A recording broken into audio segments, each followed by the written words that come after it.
13:34 en la ciudad de Buenos Aires, estamos en vivo en FM La Tribu y los estoy viendo ahora sí a los dos, Agus Spada y Santi Marino, aquí al aire de La Tribu. ¿Cómo andan? No me escuchan, no nos escuchan. Ahora nos van a escuchar, ya nos van a escuchar. Bueno, estamos en una videollamada con Santi Marino, hoy con Agus Spada también, y estamos tratando de conectarnos para que nos escuchen. Ahora nos escuchan, sí, nos escuchan, Santi Marino. Ahora sí te escuchamos, ¿cómo andas? ¿Todo bien? Bien, muy bien, me gusta porque hice doble presentación, se lo merecen. Lamentablemente se la perdieron, hablé muy bien de ustedes. Dije adjetivos calificativos espectaculares, utilicé que nunca había utilizado. Bueno, se la perdieron. ¿Cómo andan? El frío y la lluvia ameritan doble presentación y todas esas cosas. Es como un abrazo simbólico, ¿no? Ponele. El clima está despidiendo a Rafa Nadal en este momento. Somos muchos los que estamos llorando. Muchos. Aunque no era de mi devoción, yo era más de Roger. Pero entre eso y lo que nos vamos a pelear ahora, está bien empezar con el cariño. Ah, ¿nos vamos a pelear? Me encanta que nos peleemos. Pero ¿nos vamos a pelear por el tema del que vamos a hablar hoy? No, vamos a hablar si Roger o Rafa, que queríamos más, en realidad. No. Yo pensé que por el tema dije, espectacular. Estaba re preparada. No, está muy bien empezar por el cariño, por apachucharnos, por estar aquí en el lunes 11 de los últimos 12 que llueve en la ciudad de Buenos Aires. Tenés razón. Lo habíamos pasado bien el lunes pasado, un poquito de sol, pero nos engañó. Es cierto. Entonces vamos a celebrar el regreso de Agustín a la columna, para conversar de algo entonces en lo que no estemos tan de acuerdo como juntarnos aquí una vez por semana.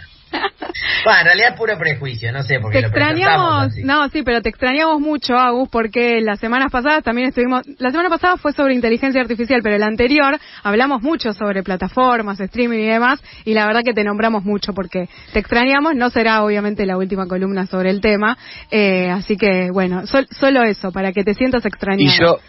Y yo los extrañé a ustedes también, bien. Así que fue recíproco. Me encanta cómo nos queremos hoy, me encanta. Mirá, yo estaba leyendo un texto de Agustín que tengo que dar en clases esta semana y le podemos contar que hablamos de el audiovisual hablado impunemente hace 15 días. Es cierto que lo nombramos, es cierto. Bueno, el tema de hoy claramente fue disparado, entiendo, a partir de algunas entrevistas que sucedieron en distintos medios de comunicación vinculados a figuras que podemos denominar rápidamente, y quizás ahí podemos después complejizar, pero podemos denominar rápidamente fachos, ¿no? Efectivamente, se les ha dado lugar en entrevistas en distintos medios de comunicación a personas que tienen discursos, muy fascistas directamente o de odio, ¿no? Y ahí la pregunta quizás que nace a partir de esto tiene que ver con sirve, no sirve, no sé si el verbo es servir tampoco, pero ¿qué pasa con la amplificación también de estos discursos en medios? Sí, efectivamente, fue una propuesta de Agustín de esta mañana, algo que se viene discutiendo en medios, en plataformas, en redes. Algunas columnas de opinión han planteado análisis sobre esta cuestión. Para encuadrarlo y antes de entrar a la argumentación y al debate polémico, lo que se plantea claramente es que cada etapa política, cada gestión de gobierno, cada proceso político viene acompañado de un discurso que lo constituye, contribuye a su configuración identitaria, ubica a propios y extraños, construye a veces un nosotros y ellos.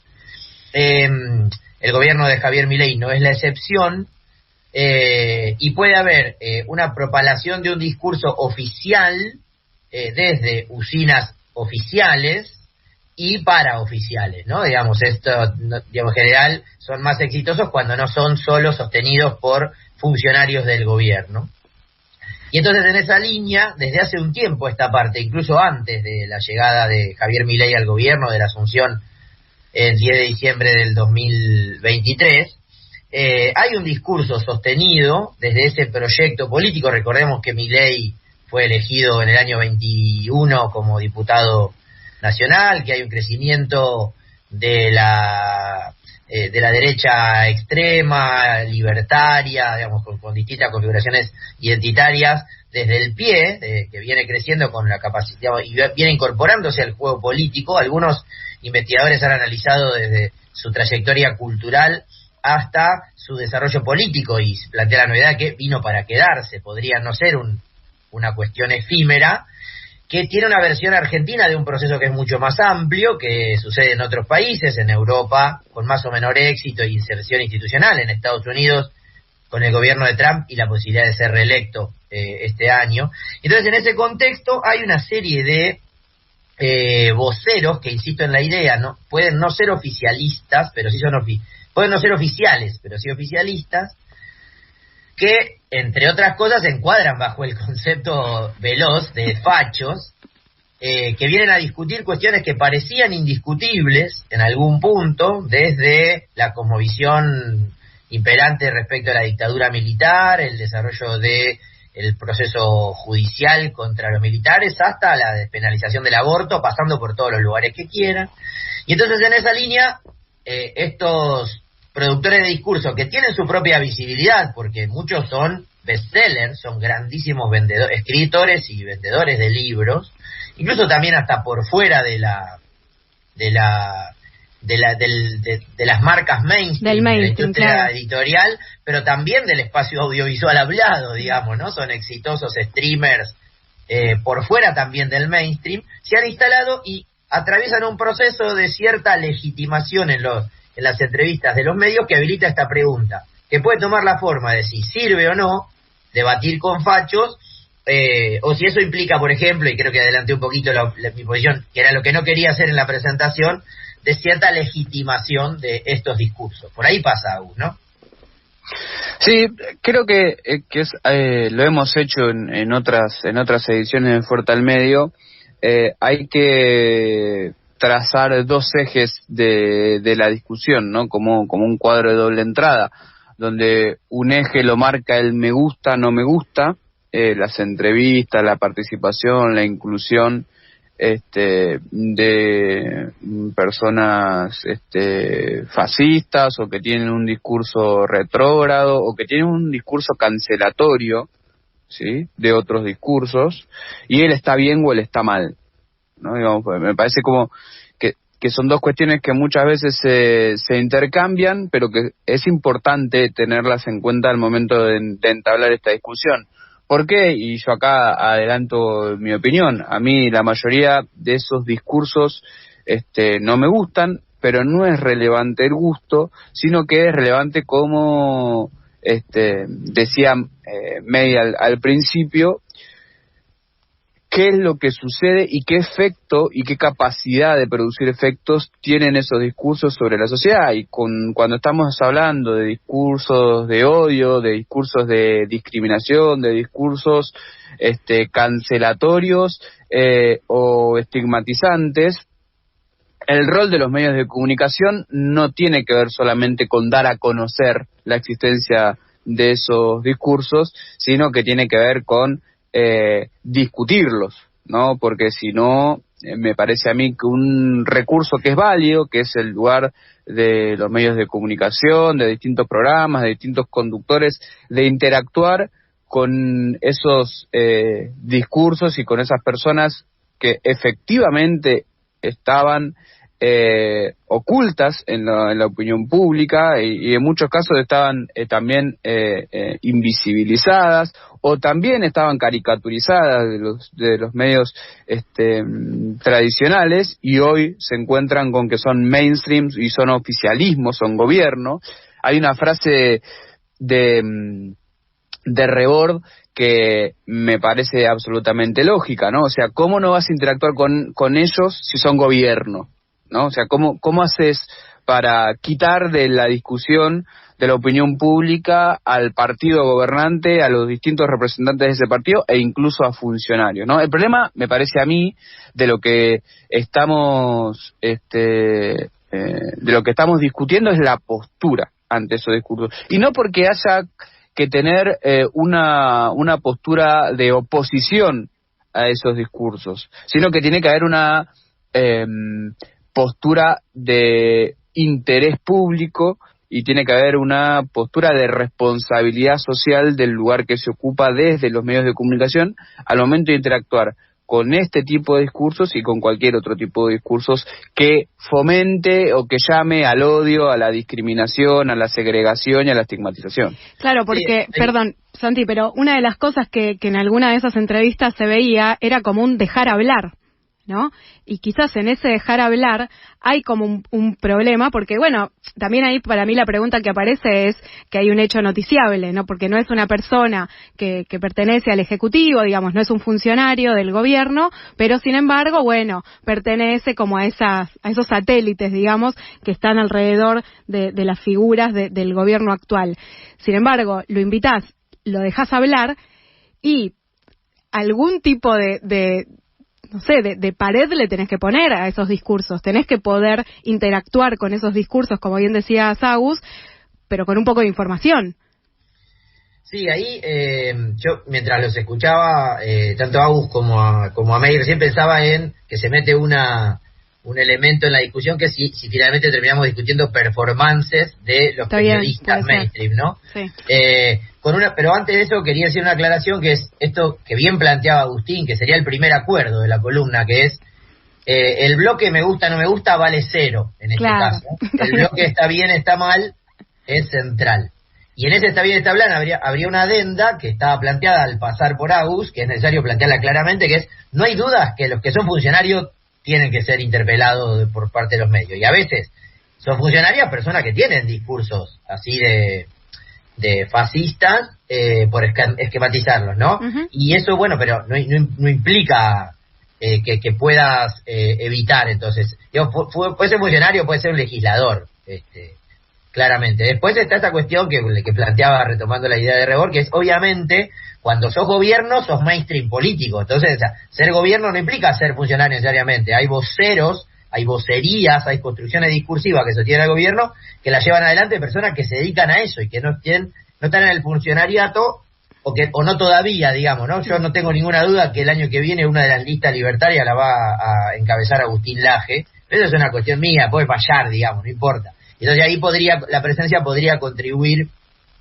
a dar esa visibilidad. Ahora, lo cierto es que darle visibilidad a algo que es visible es una soncera, porque efectivamente hay un montón de personas que se vinculan con estos discursos, que ya vienen consumiendo estos discursos vía los streaming o vía los medios de comunicación. Y entonces en ese sentido aparece el modo en que se les da esa inclusión. Mi sensación es que, como ustedes plantean, cuando nos ponemos a discutir la performance de quienes los llevan adelante, tiende a ser relativamente pobre, sobre todo respecto a lo que yo espero. Ahí quizás se cuele algo de lo de me gusta, no me gusta, pero efectivamente creo que la ausencia de argumentación sólida, repregunta, puesta en visibilidad, cuando hay cosas que, no es que no, hay cosas que no se pueden decir, pero hay cosas que podrían lesionar el interés colectivo de ser dichas. Por ejemplo, esta cuestión de que las personas homosexuales viven 25 años medio promedio porque tienen una tendencia al suicidio muy relevante. Eso es un problema de salud pública, digamos, ahí no estamos hablando de cuestión ideológica. Lo que yo tiendo a pensar es que cuando estos discursos son interpelados en los medios de comunicación, invitados para discutirles punto a punto o para dejarlos hablar, atraviesan mediante los medios una instancia de legitimación. Están legitimados por los medios. La acción de invitarlos los legitima, aunque los pongas en discusión. Esto es una opinión, puedo escuchar otras, por supuesto. Y además tiendo a pensar que esa situación es todo ganancia para quienes llevan adelante estos discursos, porque finalmente se termina discutiendo su propia agenda. Uh-huh. Y es algo que se me vuelve muy visible. Estás como corriendo de atrás todo el tiempo por su capacidad, porque además, en esto de haber despejado el me gusta, no me gusta, es central decirlo, sus comunicadores suelen ser muy buenos, suelen ser muy efectivos en la configuración de esos discursos que tiendo a pensar se legitiman con su presencia en los medios. ¿Puedo hacer una pregunta chiquita respecto a las audiencias, ¿no? Pero, ¿por qué pienso esto? Porque, sobre todo, las entrevistas que más fueron comentadas o sobre las que se armó también esta bola de discusión, podríamos decir, son entrevistas en medios en los que claramente es disruptivo que aparezcan estos personajes, ¿no? Porque si hubiera aparecido en La Nación Más, bueno, es La Nación Más. Entonces, ¿qué pasa también con esa reacción que generan en sus propias audiencias estos medios? Bueno, me parece a mí que la estrategia de entrevistar a este tipo de personajes, que está titulada, desde mi punto de vista, maquillada con necesitamos conocer, o sea, queremos saber, queremos conocer cómo piensan, tiene que ver con una búsqueda de impacto. Sí, o sea, es la lógica de las redes sociales llevadas a la gestión periodística de un medio de comunicación. O sea, nosotros queremos que surjan estas barbaridades y provocamos que surjan estas barbaridades porque necesitamos circular, ¿sí? Necesitamos viralizarnos con estas barbaridades. Y eso me parece también en algún punto es lo que lleva a la ausencia de repregunta. Porque, ¿cuál es la diferencia entre una entrevista de un periodista sin repregunta y una entrevista de Susana Jiménez?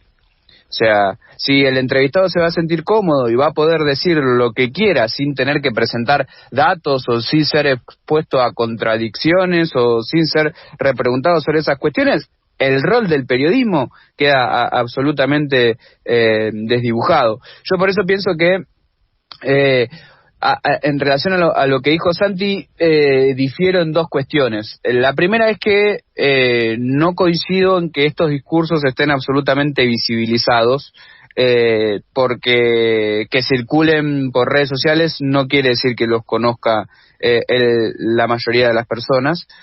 Pienso, por ejemplo, en el discurso del autor de la biografía o del libro de Milei, una voz que no se conocía y que una persona que ni siquiera conocíamos que estaba tan cerca del presidente, y no considero que entrevistarlo sea una forma de validar ese discurso, pero sí es una forma de validar ese discurso no tener una actitud crítica y sobre todo no señalar aquellas cosas que sí efectivamente no se pueden decir, como esta de que los homosexuales tienen menor promedio de vida porque tienen propensión al suicidio, que es una barbaridad no probada ni por la ciencia ni constatada con ningún dato y que además estigmatiza a una comunidad o a un sector de nuestra sociedad.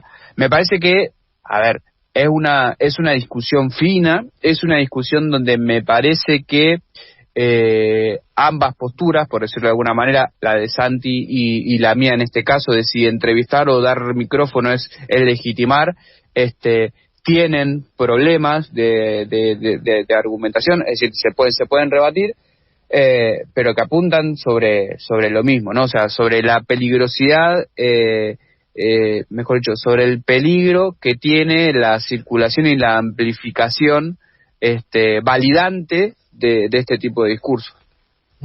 Yo hace un tiempo charlaba con un amigo que trabaja en medio de comunicación y le decía, me salió como naturalmente la conversación y él me lo hizo notar, extraño los momentos en los que decir cosas fascistas tenía costo. Y no lo pensé a partir de una entrevista con Laje, con Márquez, con Romo o con Duclos, que son estos personajes que han sido entrevistados. Algunos de ellos integran el elenco oficialista en sentido funcionario, algunos es diputado, entonces, bueno, entra en mi planteo de no hay discusión de que a los diputados hay que entrevistarlos, sino en relación a una campaña publicitaria del gobierno de la ciudad, esa que planteaba que ahí donde había un pobre durmiendo ahora no había un espacio limpio. Sí.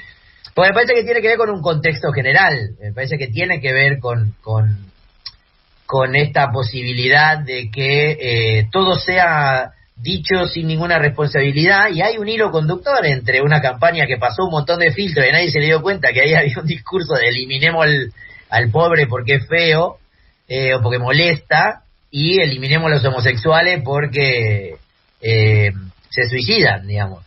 A mí me parece otra cuestión. Entonces, mi idea sería esta, ¿no? Estamos en un contexto en donde decir cosas fascistas no tiene costo. No tiene costo porque la performance de quien los entrevista es regular. Entonces, como dice Agustín, la diferencia entre una buena y una mala entrevista es la existencia de repregunta y argumentación. Y también a mí me llama la atención que se hayan acortado tanto los plazos de tiempo entre la emergencia de un discurso y su capacidad de instalarse en la agenda y la llegada a los medios de comunicación. Digo, las madres de Plaza de Mayo demoraron años en ser entrevistadas de modo no demonizado en los medios de comunicación, seguramente porque el contexto cultural así lo establecía. Estos ñatos llevan 15 minutos en términos históricos y ya logran ser entrevistados en la misma condición en la que es entrevistado un pensador que indaga en estas cuestiones o, no sé, un doctor en filosofía, no sé, quiero decir, en alguien que ha tenido una trayectoria más profunda para la consideración. Parece que en este sentido juega esto de la búsqueda del impacto que planteaba Agustín, porque la pregunta es, ¿por qué los llevan? ¿Los llevan para conocerlo y explicarlo y que hablen y de que dejen de ser hablados por el sistema? ¿Los llevan porque da rating? ¿Los llevan porque quieren demostrar su superioridad y lo que consiguen es legitimarlo? Hay una indagación ahí en por qué lo llevan. Yo no tengo esa respuesta clara. Bueno, yo voy a marcar otra diferencia con Santi. Yo no sé si estoy tan de acuerdo con que no tenga costo, porque me parece a mí que, digamos, el vuelto de la entrevista de Márquez es negativo para el presidente. O sea, el impacto de una persona que compartió tiempo y es tan cercano al presidente diga algo así, es negativo para el presidente. Ahora, el problema si lo medimos eso, que es algo que las elecciones nos demostraron que no tiene ningún tipo de impacto en la imagen del presidente. O sea, el tema es cuánto peso nosotros le asignamos a la discusión por la diversidad sexual, por la educación pública, por los medios públicos, digo, cuestiones que nosotros ya hablamos sobre la imagen de un político. Digo, eso me parece a mí que es algo que realmente todavía no terminamos de entender. O sea, ¿qué cosas son las que hacen que los votantes valoren a los políticos por lo que dicen y por lo que hacen? Y me parece a mí que estamos como sin brújula en ese sentido. O sea, que no paga Milei por esto. Vos decís que en algún punto le va en contra, pero no baja para nada su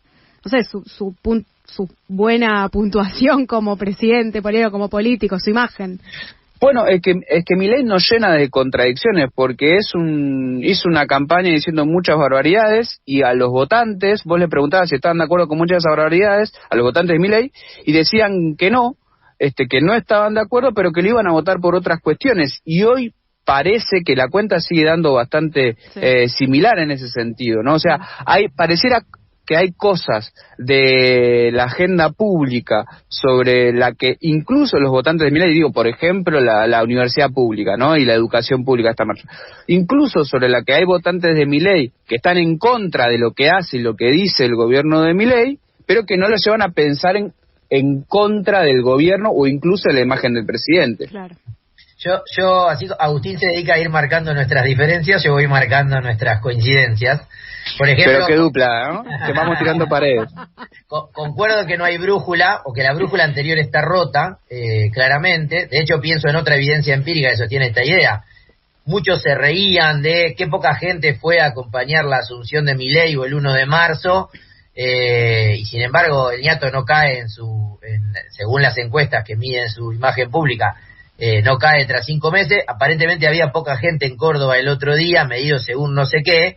Y de nuevo, ¿no? Me parece que ese era un viejo indicador, que los problemas son nuevos. Pero no tiene que ver con una cuestión de tiempo también, perdón, pero yo un poco tengo memoria a corto plazo.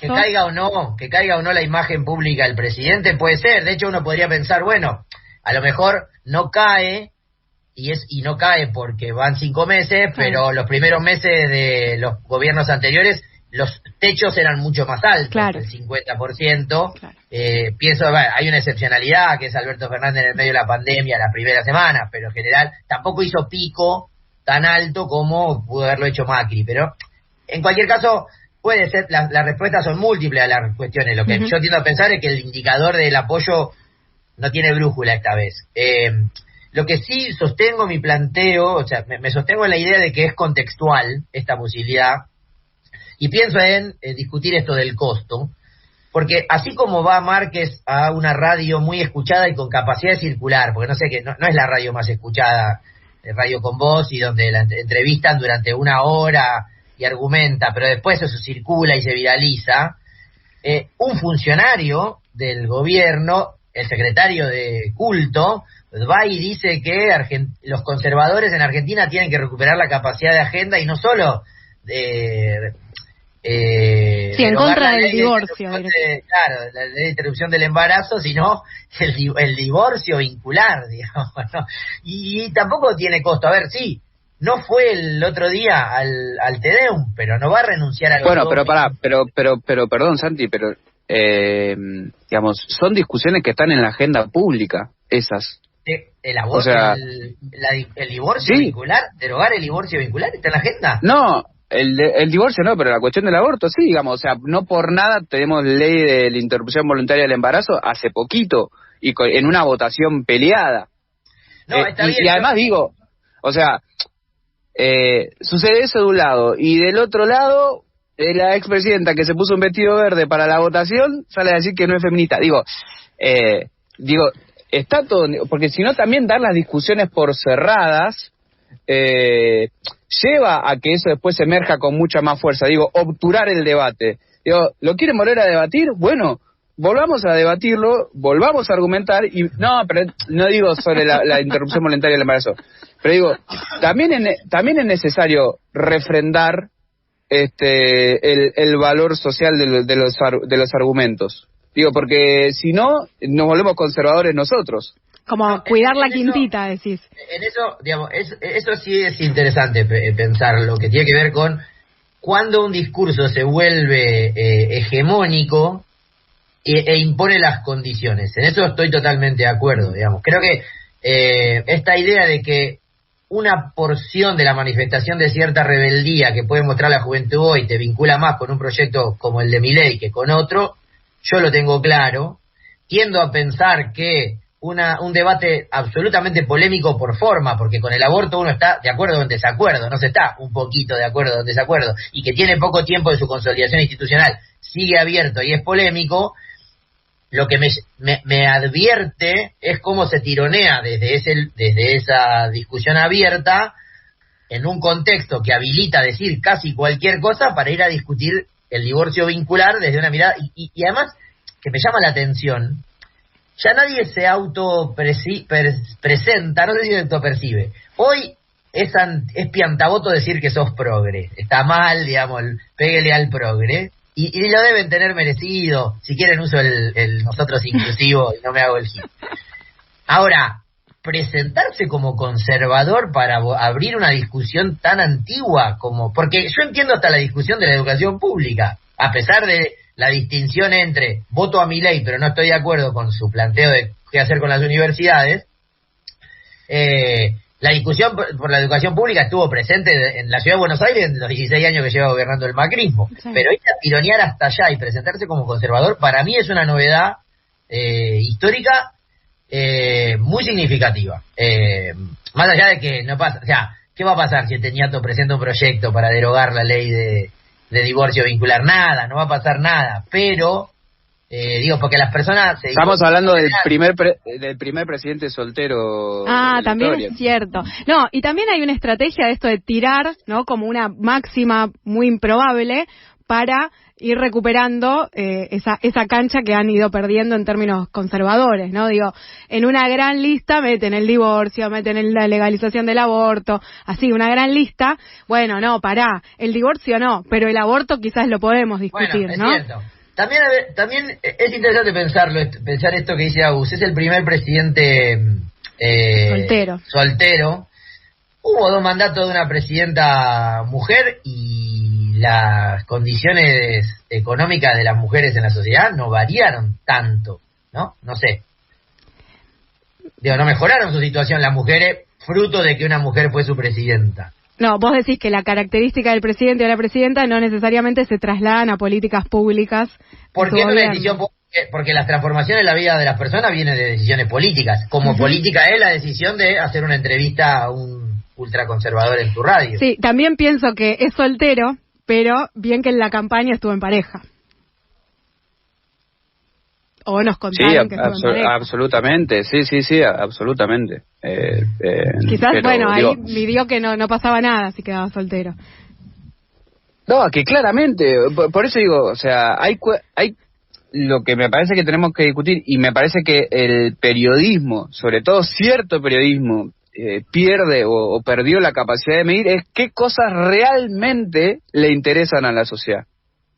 Bueno, en eso hay un acuerdo que creo que es una política de Estado de esta columna, que es sostener la pérdida de la capacidad de medir la temperatura social que tiene. Yo creo que era una pérdida de un medio en particular que lo llevó adelante como bandera y le permitió ser lo que era. El Grupo Clarín en la década de los 80 y los 90 también tenía esa capacidad de medir la temperatura social, y hoy no la tiene, pero no la tiene no solo Clarín, no la tiene el periodismo. Hay que preguntarse dónde, porque además yo creo que hay que preguntarse dónde están, digamos, cuáles son los indicadores, dónde tomamos la fiebre. Yo creo que los lugares para tomar la fiebre son distintos hoy que antes.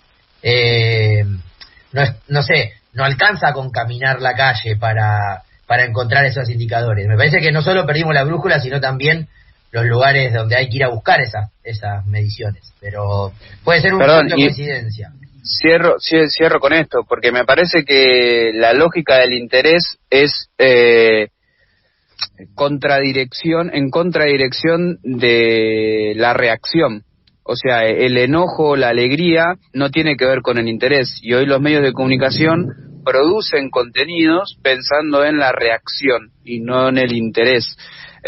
O sea, ni un like, ni una reproducción, ni un me gusta, ni un retuiteo o cualquier interacción que nosotros pensamos marca qué es lo que a la sociedad le interesa. O sea, esa brújula me parece que está rota y que los medios la están usando y que no les está sirviendo.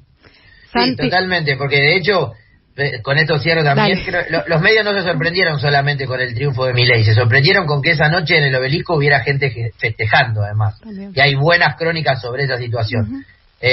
Bueno, viste, al final no nos peleamos tanto, encontramos más acuerdos. Pero igual me gustó que un poco estemos en desacuerdo, eso me hace bien. Les agradezco por este pimponeo, ¿eh? Me gusta que quizás se pusieron de acuerdo antes para hacer esto porque fue espectacular. Creo que es la columna que menos produjimos del año, o sea, ni siquiera hablamos por dónde ir. Se ve que vienen pensando mucho en esto, chiquis.